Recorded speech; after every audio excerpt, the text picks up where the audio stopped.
Washington, AP, Joshua Holt, a Utah man who traveled to Venezuela in 2016 to marry a woman he met online but soon found himself jailed and later branded the CIA's top spy in Latin America, has been welcomed home by his family and President Donald Trump. Holt, 26, says he was overwhelmed with gratitude. He and his wife, Thamara Caleno, arrived Saturday evening at Washington Dulles International Airport for a tearful reunion with his parents, Laurie and Jason Holt. A few hours later, Trump welcomed them to the White House. "Those 2 years, they were a very, very difficult 2 years," said an emotional Joshua Holt, sitting next to Trump in the Oval Office. "Not really the great vacation that I was looking for. I'm just so grateful for what you guys have done." To Holt, Trump said, "You've gone through a lot. More than most people could endure." Holt's mother, Laurie, thanks Trump and the lawmakers for her son's safe return, adding, "I also want to say thank you to President Maduro for releasing Josh and letting him come home." Their release came one day after Sen. Bob Corker, R10, held a surprise meeting in Caracas with Venezuelan President Nicolas Maduro, who the Trump administration says runs a dictatorship, and just won re-election in a sham vote. Trump, in a tweet, described Holt as a hostage. The U.S. contended Holt was held on trumped-up charges. Months of secret, back-channel talks between an aide to Corker, chairman of the Senate Foreign Relations Committee, and close allies of Maduro preceded their return. Yet Holt's release had seemed unlikely even a week ago. Joining Trump in the Oval Office were Corker, Utah Sens. Orrin Hatch and Mike Lee, and Utah Rep.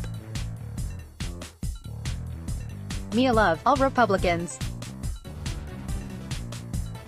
The lawmakers thanked Trump for his support. The White House learned from Corker on Friday of Holt's impending release, according to a U.S.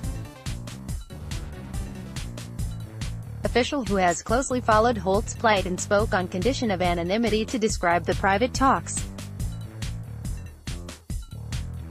Holt and his wife were reunited at the Caracas airport with her daughter from a previous relationship, and all three boarded a chartered flight to Washington. "We are on our way home," Corker tweeted. When he departed the Caracas airport earlier, Holt told the Associated Press that the ordeal had left him exhausted. Venezuela's communications minister, Jorge Rodriguez, said their release was a goodwill gesture that followed months of dialogue between the Maduro government and U.S. lawmakers. "We're praying that this type of gesture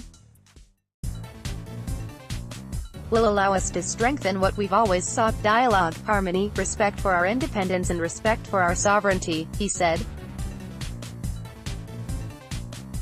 Holt set out for the South American country in June 2016 to marry a woman he met online while looking for Spanish-speaking Mormons who could help him improve his Spanish. He had planned to spend several months in Caracas that summer with his new wife and her 2 daughters, to secure their visas so they could move with him to the U.S. Instead, the couple was arrested that June 30th at her family's apartment in a government housing complex on the outskirts of Caracas.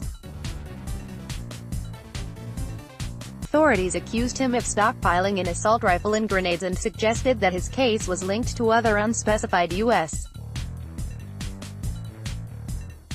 attempts to undermine Maduro's rule amid deep economic and political turbulence. They were held in a notorious Caracas prison, run by the secret police, that also is home to dozens of top Maduro opponents jailed during the past few years of political unrest in the country.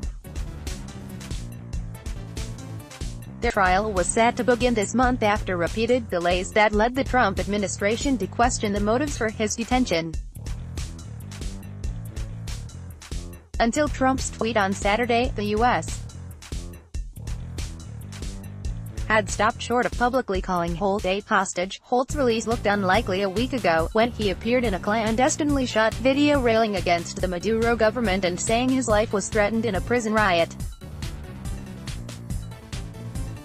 In retaliation, Socialist Party boss Diosdado Cabello, a powerful Maduro ally, said on state television that Holt was the CIA's top spy in Latin America. The White House press secretary said in a statement Saturday night that U.S. policy toward Venezuela was not changing even while thanking the government for releasing the Holts. The statement also called the recent elections illegitimate and urged the release of all political prisoners. The Trump administration has threatened crippling oil sanctions on Venezuela for Maduro's decision to go forward with the presidential election last week. The U.S. government at first avoided ratcheting up public pressure on Venezuela in light of their already strained relations, but eventually raised Holt's case with the highest levels of the Venezuelan government and decried his treatment in prison. Corker was seen live on state TV on Friday, shaking hands with Maduro and being greeted by First Lady Cilia Flores as he entered the presidential palace.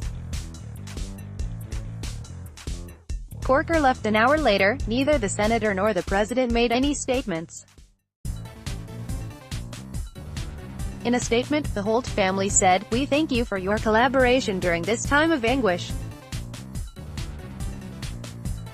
We ask that you allow us to meet with our son and his wife before giving any interviews and statements. We are grateful to all who participated in this miracle, _______." Goodman reported from Bogotá, Colombia. Associated Press writers Scott Smith in Caracas, Venezuela, and Brady McCombs in Salt Lake City contributed to this report.